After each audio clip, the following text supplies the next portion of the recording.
दरम्यान ऑपरेशन टायगरच्या चर्चांवरती संतापलेल्या खासदार अरविंद सावंत यांनी उद्धव ठाकरेंना सोडून कुठेही जाणार नाही असं ठणकावलेलं आहे आणि यावेळी त्यांनी चक्क ठाकरेंशी प्रतारणा करणार नाही असं पत्रकार परिषदेत एका कागदावर लिहून दिलंय।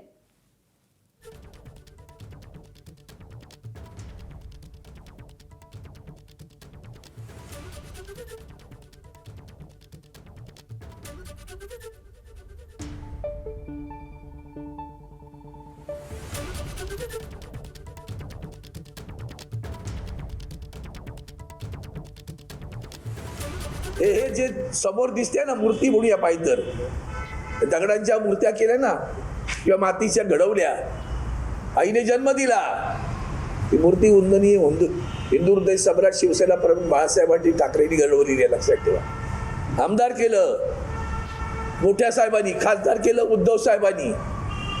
त्याची प्रतारणा करणं म्हणजे आईच्या दुधाशी प्रतारणा करणं आहे, लक्षात ठेवा। असले घाणेरडे संस्कार बाळासाहेबांचे विचार नाही बरं। गद्दारांच्या बाबतीत बाळासाहेबांचे विचार काय होते ते सांगा पहिल्यांदा। बाळासाहेबांचे विचार सांगा ना, गद्दारांच्या बाबतीत काय विचार होते। इतक्या धादांत खोट्या बातम्या मुंबई मिरर सारख्या वर्तमानपत्रांनी छापल्यात, त्याच्यावर मी निश्चितपणे कोर्टानं कारवाई करणार, बदनामीचा खटला टाकणार त्यांच्यावर। आमच्या चारित्र्यावर शिंतोडे टाकण्याचा प्रकार आहे। आयुष्यभर आम्ही निष्ठावंत राहिलेलो आहोत आणि मरेपर्यंत राहणार आहेत। भगवा घेऊन आलो आणि भगवा घेऊन पांघरून जाणार आम्ही।